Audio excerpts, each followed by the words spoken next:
오늘 말씀의 제목은 이는 내 사랑하는 아들이요 내 기뻐하는 자라라는 말씀을 가지고 오늘 하나님의 뜻을 알길 원합니다.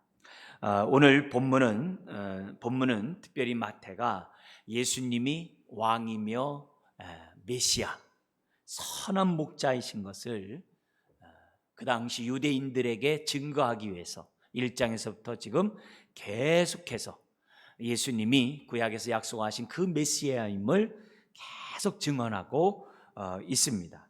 특별히 오늘 이 말씀은 예수님은 세례 요한으로부터 증거를 받으실 뿐만이 아니라 하늘의 하나님으로부터 증거를 받으신 왕이며 메시아이신 것을 증거하는 것이 오늘 본문의 사건입니다. 세례 요한을 통해서 증거를 받는 것 너무 중요하죠. 왜요?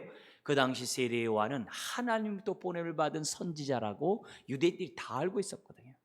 그리고 자신은 메시아가 오시는 길을 예비하기 위하여 회개 세례를 베푼다라고 전했거든요. 구약의 엘리야처럼 광야에서 생활하면서 정말 그들에게 회개하라 천국이 가까웠다라고 외쳤던 세례 요한이고, 그리고 내 뒤에 오시는 그분은 나는 물로 세례 주지만 그분은 성령으로 세례를 주실 것이라고 세례 요한이 누누이 말씀했거든요. 그러면서 사람들이 세례 요한에게 주목하고 있어요. 근데 그 세례 요한으로부터 바로 이분이 메시아다, 하나님의 어린 양이다 라는 그 증언을 받았으니 얼마나 놀라운 증거입니까? 그런데 이런 세례 요한의 증거도 귀하지만 더더욱 귀한 것은 하늘의 하나님으로부터 예수님이 메시아, 구약에서 예언된 그 메시아라는 사실을 증거를 받았다는 거예요. 여러분, 유대인들에게 있어서 하나님의 증거를 받는 것은 너무너무 중요해요. 왜 그래요? 구약에 그렇게 예언되어 있거든요. 구약에 하나님으로부터 정말 보냄을 받고 인정받은 그 자가 메시아라는 이 사실을 유대인이라면 너무나도 잘 알고 있거든요.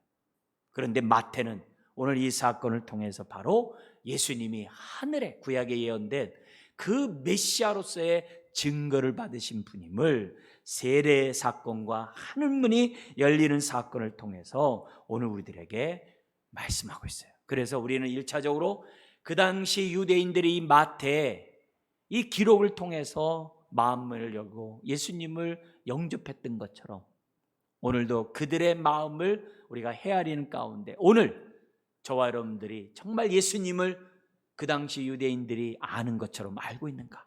내가 믿는 예수님이 마태가 증거한 그 예수님이 맞는가?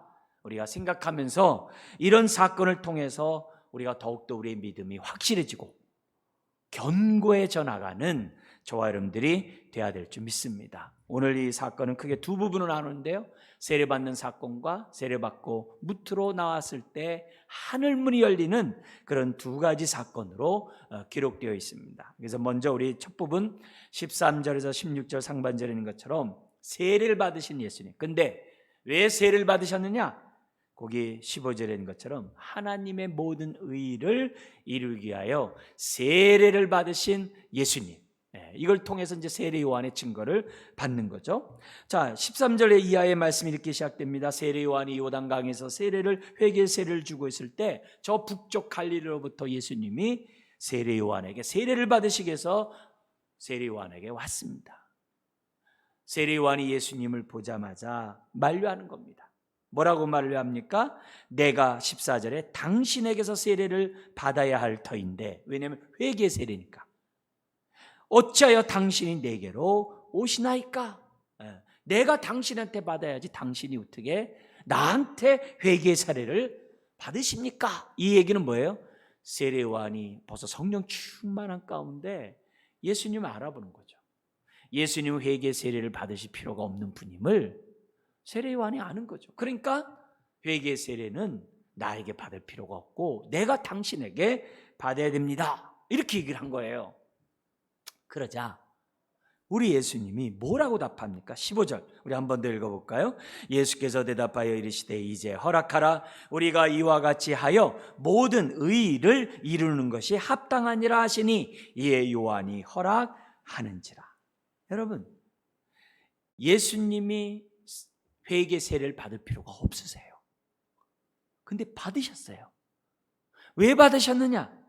예수님이 모든 하나님의 의, 하나님의 모든 의를 이루기에 합당하기 때문에 예수님이 지금 뭐예요? 세례를 받아야 한다는 거예요. 여러분, 예수님은 성령으로 잉태되었기 때문에 죄가 없어요. 그리고 우리의 죄를 대신 짊어져야 될 희생제물이 속죄제물이 돼야 되기 때문에 죄가 있으면 안 돼요. 흠이 있으면 안 돼요. 그래서 성령으로 동정녀 마리아에게서 잉태된 거예요. 우리의 죄를 대속하기 위해서. 죄가 있으면 안 돼요. 그래서 예수님은 세례를 받으시되 회개 세례를 받을 필요가 없던 거예요. 그런데 왜 받았느냐? 하나님의 모든 의를 이루기 위하여 세례를 받았다는 거예요. 그러면 하나님의 모든 의가 뭐냐 이게? 성경에는 의라는 단어가 너무 많죠. 우리가 먼저 그 나라 그 의를 구하라 했을 때 그 의도 있어요. 율법에서 요구하는 의도 있어요. 믿음으로 말미암는 의도 있어요. 하나님의 뜻을 이루는 의도 있어요. 너무 의가 많아요. 굉장히 많은 거예요. 그런데 이 의를 우리가 좀 더 좁게 성경에 우리가 합당한 해석을 하려면 사복음서에 이 사건이 기록되어 있거든요. 세례받은 사건. 사복음서 중에 사도 요한, 세례 요한이 아니라 사도 요한이 기록한 요한복음이 있어요. 이 요한복음에는 이 사건을 사도 요한이 이렇게 기록하고 있어요. 예수님이 세례를 받으러 세례 요한에게 나왔습니다. 나오는 그를 향하여, 예수님을 향하여 세례 요한이 말을 합니다. 보라, 세상 죄를 지고 가는 하나님의 어린 양이로다. 그러면서 뭐라 그러냐면은 내가 전에 말하기를 내 뒤에 오는 사람이 있는데 나보다 앞선 것은 그가 나보다 먼저 계심이라. 사실 6개월 먼저 태어났잖아요. 그죠? 근데 나보다 먼저 계시님이라. 그러면서 그분이 바로 이 사람이다.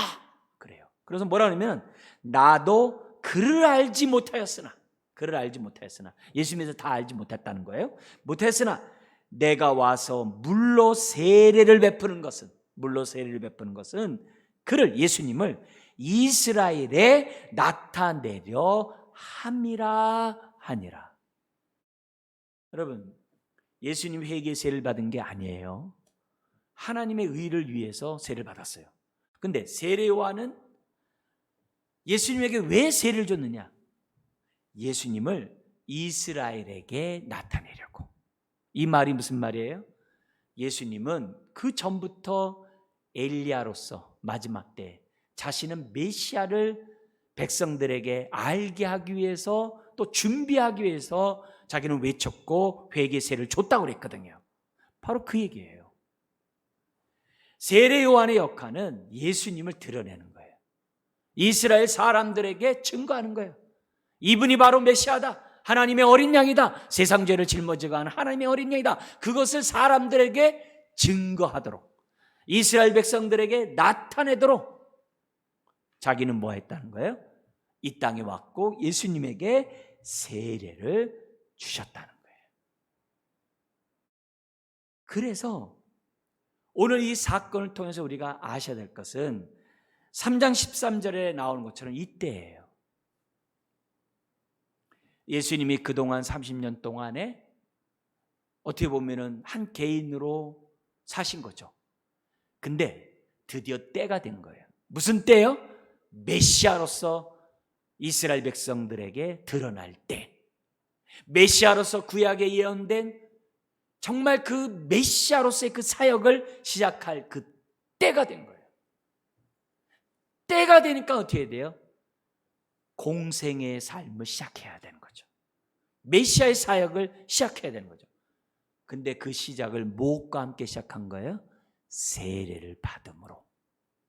예수님이 메시아의 사역을, 공생의 삶을 드디어 시작하게 된 거예요. 그래서 이때 세례를 받으러 왔고, 이때 세례를 받음으로 이스라엘 백성들에게 예수님을 세례 요한이 증거하기에 되었다는 것을 오늘 이 성경은 우리들에게 가르쳐주고 있다는 거죠. 여러분, 오늘 이 하나님의 모든 의를 이루기에 합당하다는 이 단어가 공동 번역에서는 이렇게 번역을 했어요. 하나님께서 원하시는 모든 일이 이루어진다라고 해석을 했어요. 그러니까 예수님이 세례를 받은 것이 그냥 받으려고 하는 것이 아니라 하나님의 뜻을 이루려고 예수님은 세례를 받으셨다라고 공동 번역은 우리들에게 증거하고 있습니다. 그래서 이런 세례 요한에게 세례를 받는 이런 사건을 통해서 드디어 예수님이 때가 되매 메시아로서의 사역을 본격적으로 시작하기 전에 준비하셨다는 거예요. 그게 세례받음의 사건인 것을 저와 여러분들 잊어서는 안 됩니다. 자, 그렇다면 이 사건을 통해서 오늘 하나님의 은혜를 받고 그리스도 몸의 지체로 부름 받고 하나님의 성전으로서 이 땅에서 복음과 하나님 나라를 위해 살아가는 저와 여러분들이 이 사건을 통해서 깨달아야 될 하나님의 메시지가 뭡니까? 여러분, 우리는 하나님의 뜻을 이루기 위하여 부름을 받은 자들이에요. 그래서 우리는 주기도문에 있는 것처럼 하늘에서 이룬 뜻이 우리를 통해 이루어지다라고 기도하면서 하나님의 뜻을 이루면서 살아가는 인생이 저와 여러분들이고 교회예요. 그게 우리의 부름받은 구원받은 사명이에요. 하나님의 뜻이에요. 네. 이런 자들이 우리가 이 땅에 살아가면서 우리는 하나님께 기도를 해요. 하나님, 하늘에서 이런 뜻이 우리를 통해 이루어지기 원합니다. 몸된 교회를 통하여, 가정을 통하여, 내 인생을 통하여 하늘에서 이런 뜻이 이 땅에 이루어지기 원합니다 하면서 우리는 끊임없이 기도를 해요. 그리고 헌신해요. 근데 중요한 거는 때예요. 때. 예수님은 하나님의 뜻을 이룰 그때에 뭐 하셨어요? 세례를 받으러 오셨어요. 그때 때가 되매 하나님의 뜻을 이루기 위하여 즉각적인 순종을 하셨어요. 오늘 저와 여러분들이 신앙생활하면서 우리가 하나님 앞에 기도를 많이 해요. 주기도문을 얼마나 많이 하나님 앞에 고백하면서 주기도문의 삶을 살겠다라고 기도하는지 몰라요. 근데 때를 몰라요.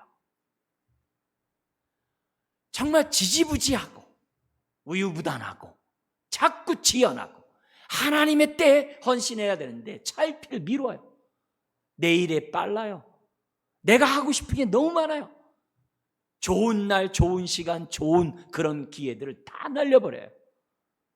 하나님이 나를 부르시고 나에게 은혜를 베푸시고 나에게 하나님의 엄청난 은혜를 주실 때에는 뜻하신 바가 있거든요. 네. 오늘 우리들이 왜 성령의 충만함을 덧입고자 기도합니까? 왜 예배를 드리러 나와요? 하나님의 뜻을 깨닫고 하나님의 때에 즉각적인 순종을 할 수 있는 사람이 되기 위하여 은혜를 받는 거거든요. 오늘 예수님이 하나님의 때에 하나님의 뜻을 이루기 위하여 정말 이처럼 세례를 받으셨던 모습이 우리의 삶을 비춰보는 말씀이 되어야 될 줄 믿습니다. 나는 얼마나 하나님의 뜻을 알고 또 하나님의 때에 나는 정말 온전한 순종을 하면서 나는 살아왔는가. 예수님은 하나님의 뜻을 이루기 위하여 성육신하셨고 십자가를 지시기 위해 나의 원대로 마옵시고 아버지의 원대로 되기 원한다라고 기도했고 십자가상에서도 다 이뤘노라고 우리 주님은 고백하셨어요. 나는 내 뜻을 이루러 온 것이 아니라 아버지의 뜻을 이루러 이 땅에 오셨다 했어요. 예수님이 왜 율법 아래 탄생하시고 왜 율법의 모든 것들을 지켰습니까? 심지어 절기까지 지켰습니까? 왜 그 어머니는 난 지 40일 만에 성전에 가서 결례 예식을 왜 치렀습니까?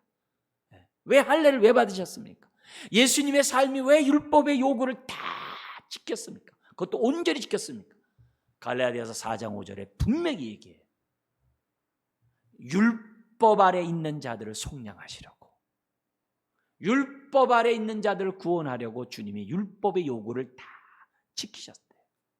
죄 아래 있는 자들을 다 어떻게 돼요? 주의 백성을 속량하려고, 구원하려고 율법의 요구를 다 지킴으로 하나님의 의를 이루셨다는 거예요. 그 의 때문에, 그 의가 우리에게 전가가 되어서 예수 믿는 자들이 죄산받고 하나님의 자녀가 되는 줄 믿습니다. 그게 우리는 칭의라고 그러잖아요. 하나님의 의가 우리들에게 전가된 거예요. 다른 게 아니에요. 예수님이 하나님의 모든 의를 이루셨기 때문에. 뿐만 아니라 하나님의 때에 그 뜻을 이루셨기 때문이랍니다. 여러분, 하나님은 즉흥적으로 일하시는 분이 아니에요. 미리 계획하시고 미리 말씀하시고 때가 되면 그 하나님의 뜻을 이루어 가시는 분이 우리 하나님이세요. 오늘 우리들이 이처럼 예배를 드리고 우리가 하나님의 뜻을 분별하면서 우리들이 분명히 알아야 될 것은 때예요. 하나님, 우리가 하나님의 때에 하나님의 뜻을 이루는데 헌신하게 해 주십시오. 신앙생활은 운명과 숙명이 없잖아요. 운명과 숙명을 논하는 자들은 하나님의 뜻과 상관이 없어요. 하나님의 뜻과 상관없어요. 하나님의 뜻을 이룰 수도 없어요. 오늘 우리가 하나님의 뜻을 이루려면 성령님 우리에게 깨닫게 하시는 그때, 정말 순종을 요구하는 그때 지지부진한 것이 아니라, 차일피일 미루는 것이 아니라 주님 먼저 그 나라와 그 의를 구하는 인생이 되게 해달라고 기도하고 때가 됐을 때 헌신하는 저와 여러분들이 되어야 한다는 것을 주님의 모습을 통해 배울 수 있습니다. 여러분, 예수님은 세례 요한의 증거를, 세례를 통하여, 그리고 예수님의 나타남, 이스라엘의 나타남을 위하여 세례를 베풀었고 예수님은 그것을 받으심으로 드디어 이스라엘에게 드러나셨어요. 그리고 그 은혜 때문에 오늘 우리가 예수님을 영접하게 된 거죠. 두 번째 사건이 세례 요한의 이런 증거를 받는, 세례를 받는 것도 너무너무 중요하지만 더더욱 중요한 건 뭐라 했어요? 하늘의 증거를 메시아는 받아야 한다는 것이 구약에 있다고 그랬어요. 오늘 그 말씀이 어떻게 이루어지는지 16절 17절을 통해서 우리가 보도록 하겠습니다. 하늘문이 열립니다. 성령이 비둘기같이 내려옵니다. 그리고 하늘에 소리가 있습니다. 그리고 이는 내 사랑하는 아들이요 내 기뻐하는 자라는 이 사건이 벌어져요. 근데 이 사건은 예수님만 보고 들은 게 아니에요. 세례 요한도 똑같이 보고 들어요. 요한복음에 세례 요한이 보고 자기가 어떻게 돼요? 비로소 깨닫고 어떻게 돼요? 예수를 증거했다라고 요한복음에 기록되어 있거든요. 근데 이렇게 하늘이 열리고 음성이 나는 것이 왜 중요하냐? 구약에 예언되어 있다 그랬죠. 그 당시 초대교회 유대인들에게 있어서는 이 사건이 너무너무 중요한 거예요. 하늘이 열리고 소리가 있는 것이 너무 중요해요.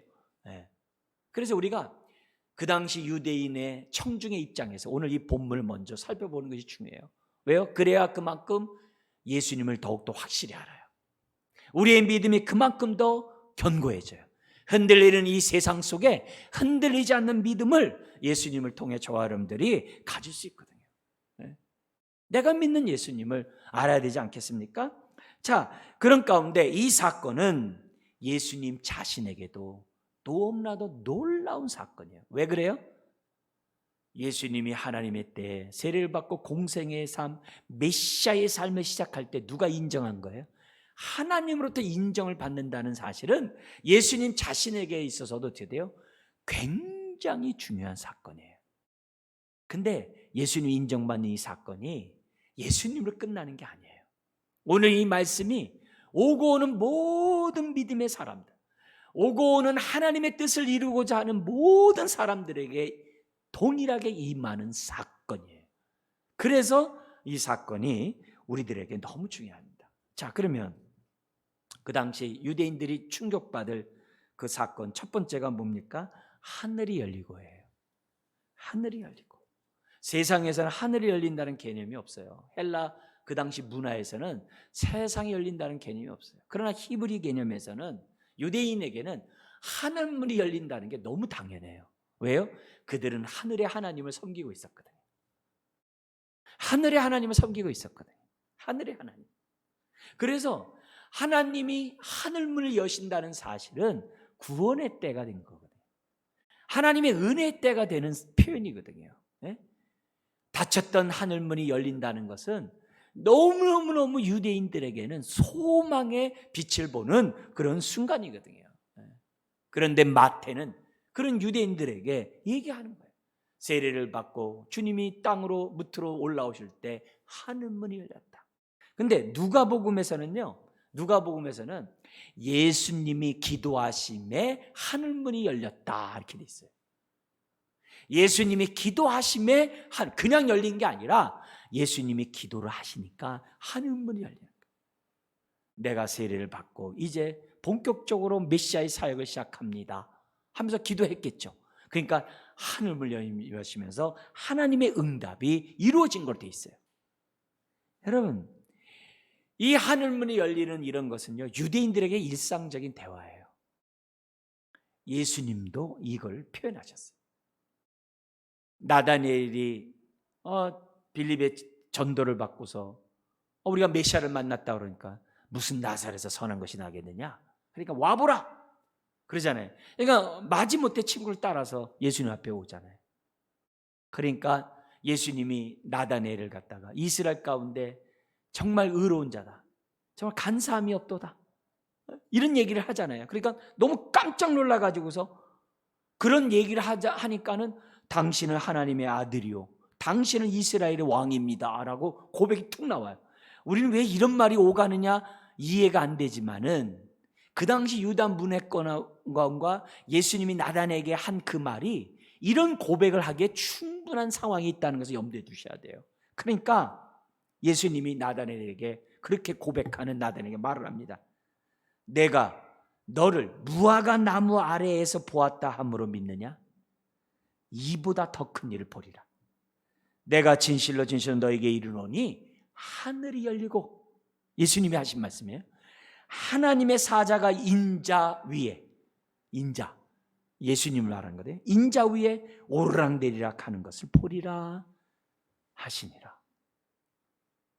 여러분, 예수님이 하늘문이 열리고 천사가 오르락내리락 한다 이 표현을 써요. 근데 이 사건은 어떤 사건을 염두에 둬요? 야곱의 사건을 염두에 두잖아요. 돌베개 베고 형을 피해가지고 외삼촌에 가다가 꿈을 꾸잖아요. 그때 그 꿈속에서 보잖아요. 보니까 하늘문이 열리고 야곱이 거기서 천사가 어떻게 돼요? 사닥다리가 하늘에 닿는데 오르락내리락 했다는 그런 사건을 보잖아요. 심지어는 자기가 이렇게 서서 보니까는 그 사다리 위에 하나님이 계셔서 말씀하시는 거예요. 나는 아브라함과 이삭과 야곱의 하나님이고 네가 있는 이 땅을 내가 네 조상에게 약속한 것처럼 다 너에게 주리라. 그래서 잠이 벌떡 깨잖아요. 그러면서 두려움 가운데 야곱이 외칩니다. 이것이 하나님의 집이요 이는 하늘의 문이로다. 이 사건을 떠올리게 하는 사건이거든요.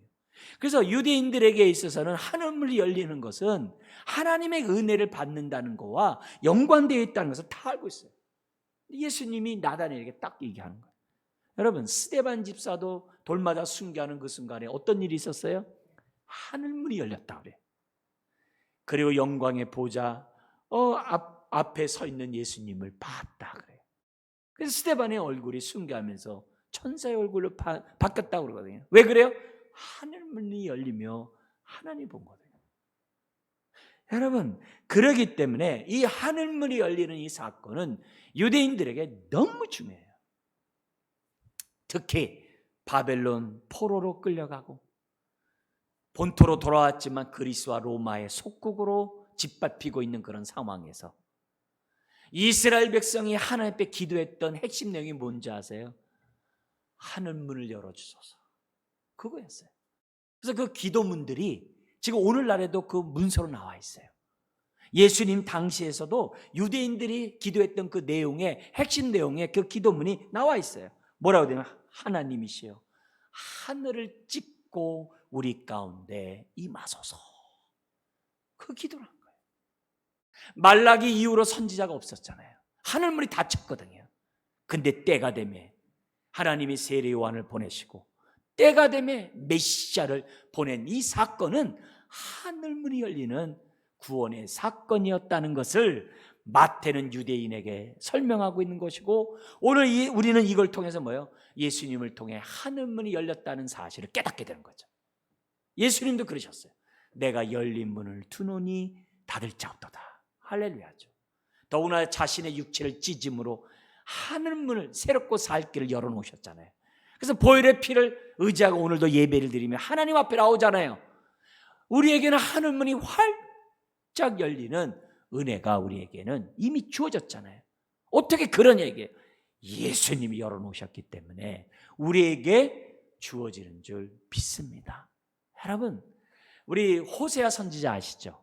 그죠? 호세아 선지자 북이스라엘이 얼마나 우상 숭배하고 하나님을 떠나서 악을 행합니까? 하나님은 호세아 선지자를 통해서 이 백성이 주께로 돌아오기를, 하나님께 돌아오기를 얼마나 많이 외친지 몰라요. 이제 그런 가운데 호세아가 선포했던 메시지가 하늘문이 열리는 것과 연관된 기도가 있어요. 거기 호세아서 10장 12절에 보면 호세아가 이렇게 얘기를 합니다. 너희가 자기를 위하여 공의를 심고 인애를 거두라. 너를 위하여 공의와 사랑의 삶을 실천하라는 거예요.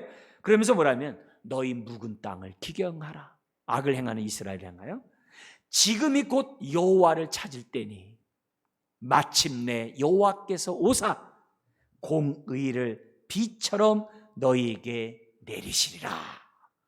그렇게 호세아가 선포를 해요.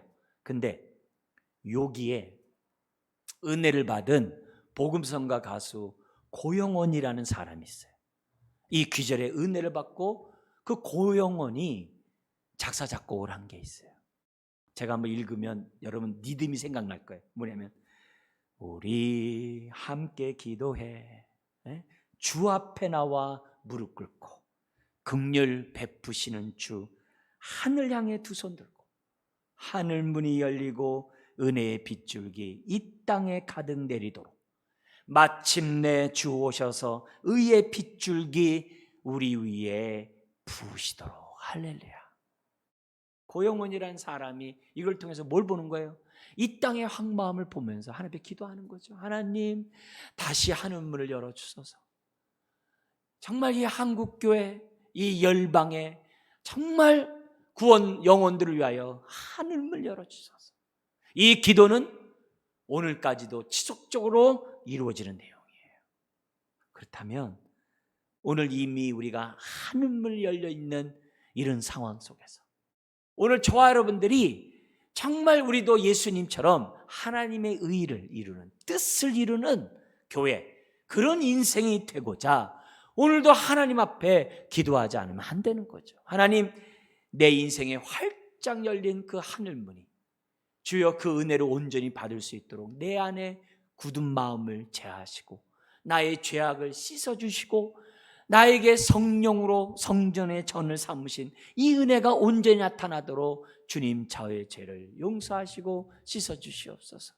주여 우리의 인생이 하늘문이 활짝 열리는 인생이 되게 해달라고 저와 여러분들이 기도해야 되지 않겠습니까? 두 번째 우리가 살펴봐야 될 것이 뭐냐면 하나님의 성령이 비둘기같이 내려 자기 위에 임하심을 보더니 라는 말씀이에요. 여러분 이 사건이 그 당시 유대인들에게 충격이 되는 거죠. 충격이 되는 거죠. 여러분 예수님은 사실 성령이 충만한 분이에요. 굳이 성령이 비둘기같이 임하지 않아도 돼요. 이미 충만하신 분이에요. 늘 함께 하시는 분이에요. 성령과 그런 분이에요. 근데 이 사건이 의미하는 바가 뭐냐 이게요. 구약에서 왕이 등극할 때마다 기름을 부었어요. 왕이 등극할 때 기름을 부었어요. 가장 대표적인 것이 뭐냐면 시편 2편이에요. 그래서 그 시편 2편은 왕이 등극식 할 때 부르는 찬양이에요. 근데 그 시편 2편은 메시아 시편의 예언이기도 해요. 메시아 시편이기도 해요. 굉장히 중요한 것이 이 편이에요. 거기서 왕이 등극할 때마다 기름을 부음으로 뭇백성이 보고 그를 갖다가 하나님으로부터 선택받은 왕임을 인정하고 왕을 섬긴 거예요. 그런데 오늘 이 사건은 뭐냐면 예수님이 메시아로서 이 땅을 사역을 시작하는데 뭐 하는 거예요? 하나님을 왕으로 메시아로 인정하는 등극식이 되는 거예요. 그래서 중요한 거예요. 하나님으로부터 선택받은 왕이라는 거예요. 그게 성령의 기름 부음 같이 비둘기 같이 임하는 사건이었다는 거예요. 성령으로 잉태된 것은 공개되지가 않았죠. 그러나 성령이 임하는 이 사건은 공개적으로 임한 사건이에요. 예수님만 본 사건이 아니에요. 네. 지금 마태를 통해서 지금 뭐예요? 증거하고 있는 거예요. 모든 사람들이 보는 가운데 성령의 비둘기같이 임하는 이런 사건. 그래서 뭐예요? 예수님이 비로소 왕으로 등극한 등극식이 된 거예요. 그래서 우리에게는, 유대인에게는 중요한 거고 오늘 우리들에게도 중요한 거예요. 그러면 왕이 등극함으로 두 가지가 나타나죠. 뭐 어떤 게 돼요? 첫 번째는 하나님 나라가 임하는 거예요.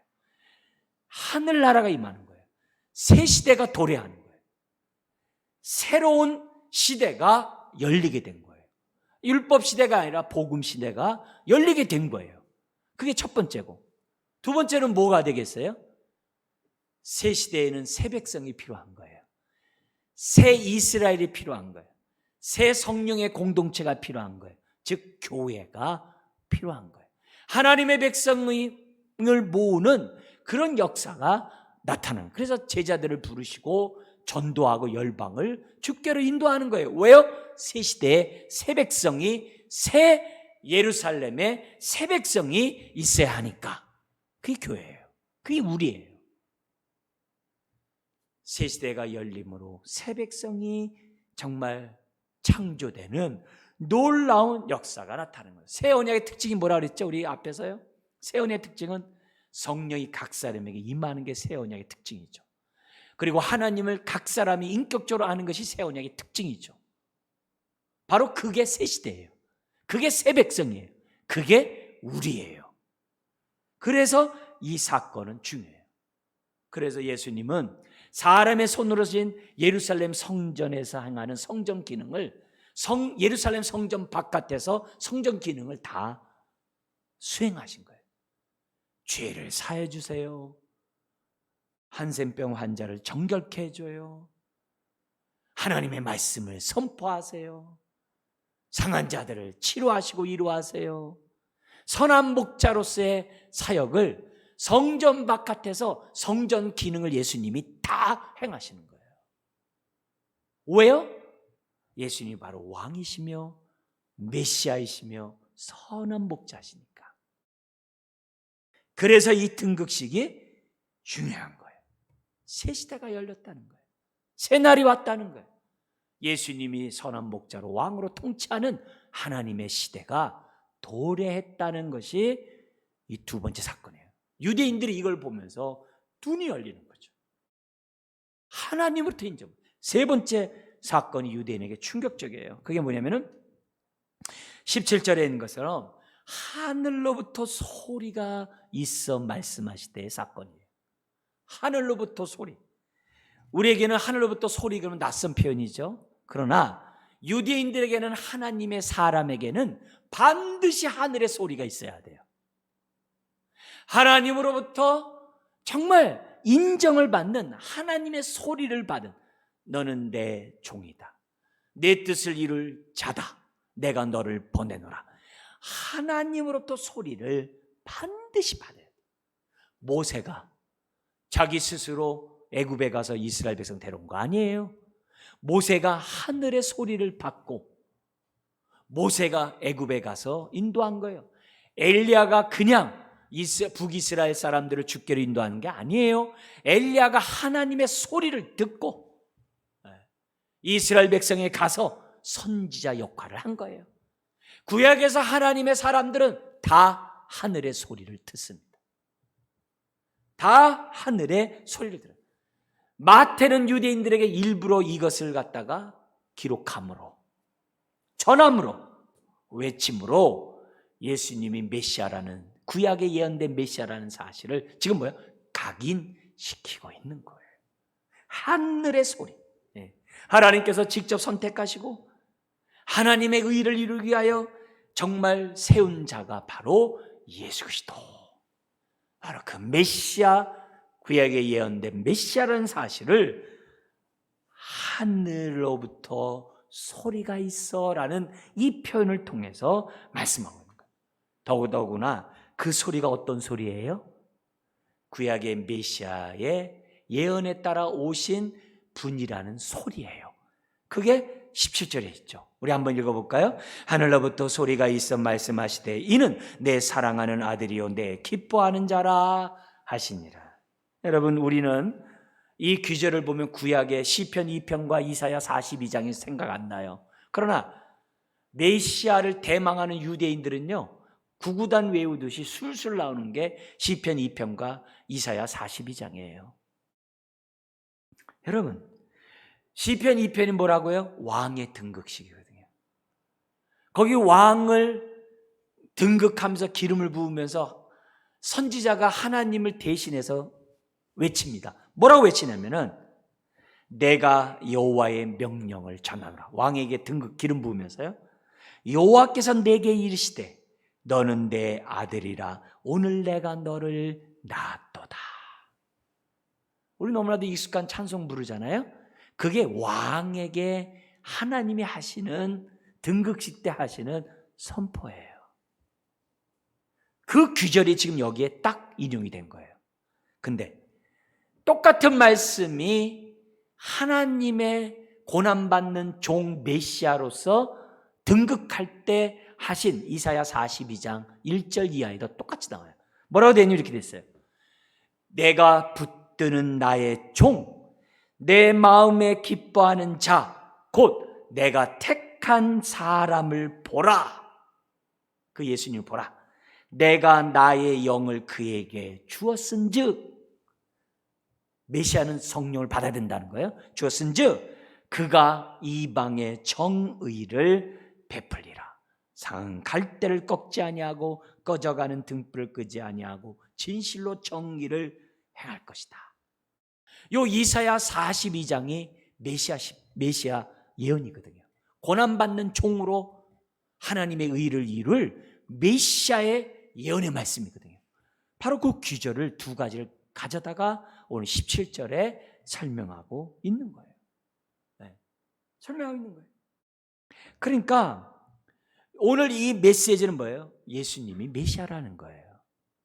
그리고 사랑하는 아들이라는 이 표현은 아무나에게 쓰는 표현이 아니에요. 구약에서 왕에게 아들이라는 표현을 써요. 근데 사랑하는 이란 말은 안 써요. 왜냐하면 사랑하는 아들은 메시아를 지칭하는 말이거든요. 그걸 마태는 예수님에게 지금 쓰고 있는 거예요. 왜요? 하나님이 말씀하신 것을 들었기 때문에. 네? 지금 그걸 쓰는 거예요. 그래서 놀랍다는 거예요. 근데 사실 오늘 예수 그리스도를 믿는 저와 여러분들에게는 하나님이 우리들에게 사랑하는 자녀라고 그러거든요. 거기에 감흥이 없다는 것은요, 정서의 황무지예요. 우리가 하나님으로부터 사랑하는 자녀라는 말을 우리는 어떻게 돼요? 하나님이 하시는 것을 우리는 듣잖아요. 감격해야 정서의 황무지가 아니에요. 메시아에게 불려지는 그 사랑의 소리가 오늘 우리들에게 동일하게 울려 퍼진다는 사실은요, 그건 감격해야 될 호칭인 거예요. 사랑하는 성도 여러분, 하나님이 여러분을 사랑하신다는 사실을 믿으십니까? 여러분, 그 음성을 듣지 않으면 믿음이 견고할 수가 없어요. 신앙이 제대로 될 수가 없어요. 하나님의 때에 헌신 못해요. 하나님이 나를 사랑하세요. 사랑하는 아무개야. 사랑하는, 여기에서 우리들의 자긍심을 가져야 돼요. 우리들의 모든 신앙의 출발점을 여기서 가져야 돼요. 메시아에게 지칭되는 그 칭호를 오늘 믿는 저와 여러분들에게 하나님은 아낌없이 쓰세요. 이는 내 사랑하는 아들이요. 이게 메시아라는 얘기예요. 하나님의 아들. 여러분, 이 하나님의 아들이라는 이 표현을요, 그 당시 거기 세례요한이나 예수님만 이렇게 본 게 아니에요. 원수사탄 마귀도 봐요. 그래서 4장부터 어떻게 돼요? 네가 하나님의 아들이거든 하면서 시험하는 거예요. 네. 하나님의 아들이라는 단어는 너무나도 중요한 거예요. 그리고 유대인들의 정서는 아버지를 보면 아들을 알아요. 아들을 보면 아버지를 알아요. 왜요? 아들은 아버지를 보이는 삶을 살기 때문에. 그게 유대인들의 정서예요. 그걸 예수님이 그대로 사용해요. 하나님의 아들로서 하나님을 온전히 보여주세요. 그게 아들이에요. 빌립이 얘기합니다. 예수님에게 우리에게 하나님을 보여주면 좋겠습니다. 예수님이 빌립에게 얘기합니다. 너는 나를 보고도 하나님을 보여달라고 하느냐? 나를 본 자는 아버지를 보았느니라. 예수님은 철저히 나의 뜻을 나타내는 게 아니라 아버지 뜻을 전하러 오셨다라고 얘기해요. 왜요? 아들이니까. 그렇다면 오늘 하나님의 사랑을 입은 저와 여러분들은 어떻게 살아야 돼요? 하나님을 보여주는 삶을 살아야 되는 거예요. 그게 하나님의 뜻을 이루는 것이요 의를 이루는 삶이에요.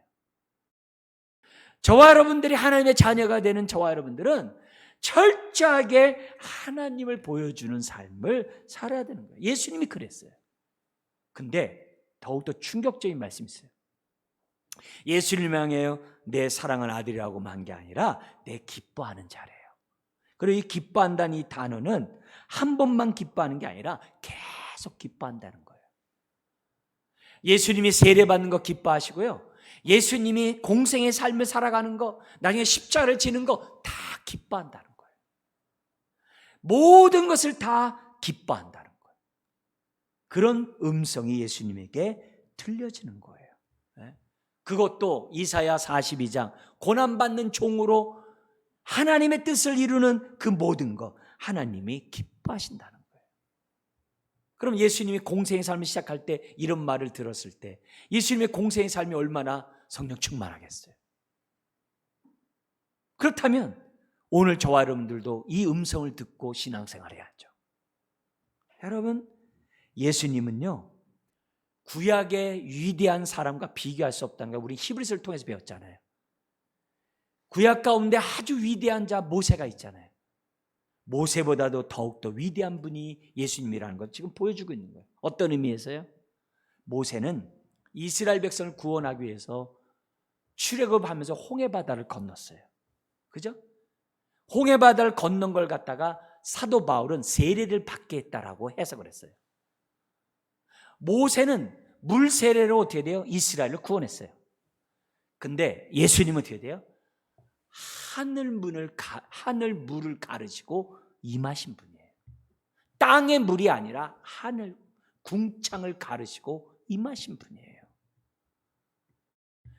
세례요한은 물로 세례를 주지만 예수님은 어떻게 하신 분이에요? 성령으로 세례를 주시는 분임을 딱 대조하고 있는 거예요. 모세보다 위대하고 세례요한보다도 위대한 분이 예수님이라는 사실이, 이 사건이 우리들에게 보여져요. 여러분, 이 물 세례가 주는, 또 물이 주는 의미가 뭐예요? 하나님이 너희와 함께 한다는 거거든요. 내가 너를 자녀 삼고 너를 기뻐한다는 얘기가 물에 있는 거거든요. 세례 의미 속에 있는 거예요. 여러분, 구약의 사건 속에서 물을 건넌 사건이 4개가 있어요. 첫 번째가 홍해바다를 건넌 모세의 사건이고, 두 번째가 요단강을 건넌 여호수아 사건이고, 세 번째가 엘리야와 엘리사가 요단강을 건넌 사건이고, 다시 엘리야가 승천한 다음에 엘리사가 50명의 선지생도가 있는 곳으로 다시 건너오기 위해서 요단강을 건넌 사건이 4번째 사건이에요. 여러분, 엘리야가 강물을 걸었다는 얘기는 하나님의 능력이 함께 한다는 거예요. 그래서 엘리사와 함께 광야에 가서 하나님이 또 위임식을 해요. 그런데 엘리사가 똑같이 요단강을 건너고 들어와요. 그 말은 무슨 말이에요? 엘리야가 하늘에 갔어도 여전히 하나님은 이스라엘과 함께하고, 엘리야에게 함께했던 능력이 엘리사와 함께한다는 증거가 물을 건넌 사건이에요. 여호수아가 요단강을 건넌 사건이 왜 중요하냐? 모세는 죽어서 하늘나라에 갔지만 하나님은 여전히 여호수아와 함께하고 이스라엘과 함께한다는 증거가 요단강이 갈라지는 사건이거든요. 예수님이 하늘문을 열고 성령의 비둘기같이 내린 사건이 왜 중요하냐? 하나님은 이스라엘 백성과 함께하고 예수님과 함께한다는 사건이거든요. 그게 중요한 거예요. 그게 중요한 거예요. 그게 여기서 오늘 이 본문에서 보여주면서 예수님이 본격적으로 공생의 삶을 시작하는 거예요. 더구나 예수님이 하나님의 음성을 들음으로 공생의 삶이 얼마나 능력 있겠어요. 여러분, 이게 왜 중요하다고요? 오늘 저와 여러분들이 하나님의 의를 뜻을 이루는 데 있어서도 반드시 있어야 하기 때문에 중요한 거예요. 요 주님이 경험한 요 사건을 예수님이 부활하신 다음에 두려움에 떨고 있는 제자들에게 나타나셔서 요 똑같은 사건을 재현해요. 그게 뭔지 아세요? 아버지가 나를 보낸 것처럼 내가 너희를 보낸다. 요한복음 20장에 나와요. 성령을 받으라. 그리고 또 뭐라 그래요? 죄를 사하는 권세를 너희에게 주노라 하면서 제자들을 보내요. 그리고 마지막 승천할 때 뭐라 그래요? 내가 영원토록 너희와 함께하리라. 예수님이 행하신 그 모든 사건이 이 사건이에요. 네. 오늘 우리들이 신앙생활하면서 나의 자의식을 생각하셔야 돼요. 여러분, 내가 하나님께 보냄받았다는 의식이 있습니까? 내가 그 뜻을 이루고자 성령의 충만함을 지금 받고 있습니까? 유지하고 있습니까? 그뿐만이 아니라 정말 나는 정말 보냄을 받은 자로서 많은 영혼을 주께로 돌아오는 그 사역을 지금 하고 있습니까? 우리가 그런 사역을 하려면 어떻게 해야 되는 거예요? 오늘 이 주님이 들었던 이 음성, 너는 내 사랑하는 아들이요 내 기뻐하는 자라는 음성을 오늘 들어야만 하는 거예요. 이걸 듣지 않으면 하나님의 뜻을 이룰 수가 없어요. 이걸 듣지 않으면 우리가 정말 땅끝까지 주께로 인도하는 이 복음 사역을 교회가 또 우리 인생이 감당할 수가 없어요. 이 아침에 오늘 이 예수님에게 임했던 이 사건이 오늘 나에게 동일하게 임했는지 거울로 비춰보시고, 오늘 예수님에게 임했던 이 사건이 여전히 나에게 동일하게 나타나고 있으니 우리가 그것을 다시 한번 경험하게 달라고 기도하시고, 하늘문을 열어주시고 성령의 충만한 은혜 주시고, 주여 내가 하나님의 사랑은 하는 자로서 내 삶이 하나님의 기뻐하는 삶 살아가는 인생 되게 해달라고 우리 다시 한번 부르짖는 저와 여러분들이 돼야 될 줄 믿습니다. 기도하겠습니다. 하나님 아버지, 우리의 인생이 예수님처럼 하나님의 때에 하나님의 의를, 하나님의 뜻을 이루는 인생이 되게 하여 주옵소서. 또한 그 뜻을 이루도록 우리들에게 성령의 충만함을 허락하시고 우리를 성령의 전으로 삼으셔서 우리를 통하여 지금 역사하시니 감사합니다. 주여 온전히 깨닫게 하여 주시옵소서. 아버지 하나님, 그래서 우리가 성령 충만한 가운데 예수님처럼 하나님의 뜻을 온전히 이루며 살아가는 교회, 주의 자녀, 성령의 전 되게 하여 주옵소서. 예수님의 이름으로 기도드리옵나이다. 아멘.